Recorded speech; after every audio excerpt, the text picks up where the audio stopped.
Hay implementada también nuevo schedule del water rationing na Ciudad El Zamboanga City Water District principiando mañana. Asegun con el manager del Production Department, Engineer Tioty Morales Jr., más ya sila ahora corto con el Hora que tiene Agua el Magavivientes. Principiando mañana ay tiene lang según Agua el Ciudad dentro el 7 Hora cada día. Y habla si Reyes necesita también sila man adjust con el schedule de ración de agua, después continúa a baja el supply del agua na Ciudad.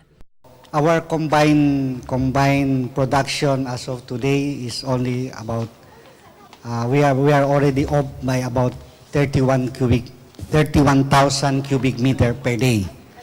So with that status of our water supply now, the Zamboanga City Water District will be implementing another schedule for our water rationing, which will be effective tomorrow.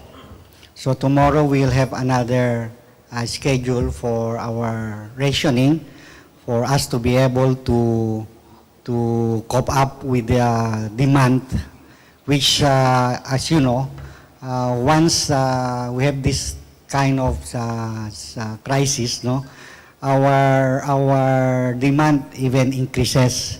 That's why we can no longer serve the whole area.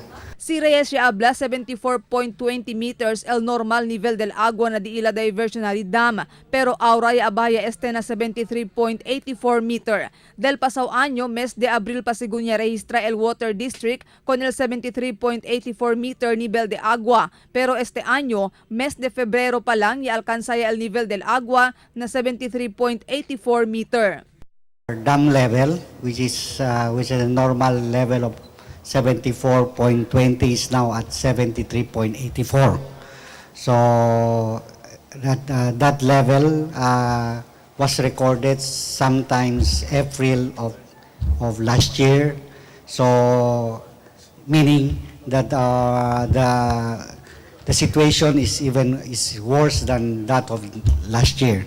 Base ng nuevo schedule de ración de agua, el Costa Oeste ay tiene agua desde alas 2 del madrugada hasta alas 9 del aga. El Central District ay tiene agua desde alas 9 del aga hasta alas 4 del tarde, mientras el Costa Este ay tiene agua desde alas 4 del tarde hasta alas 11 del noche. For as you know, for the areas of Talon-Talon and Mampang, they no longer get the 8 hours or 7 hours water because the filling up of the reservoir there, which we use with the booster pump to boost, cannot start on time because we have to fill first the tank before it is pumped. So for them to be aware that last time when they go with our schedule, actually the water comes out of the faucet late because we have to fill the tank first before we can pump it. So we already scheduled them, no? So there will be only about 3 hours. Este alacatres schedule de ración de agua que implementa el Zamboanga City Water District desde enero 8 este año. Marifita Mayo, Dateline Zamboanga.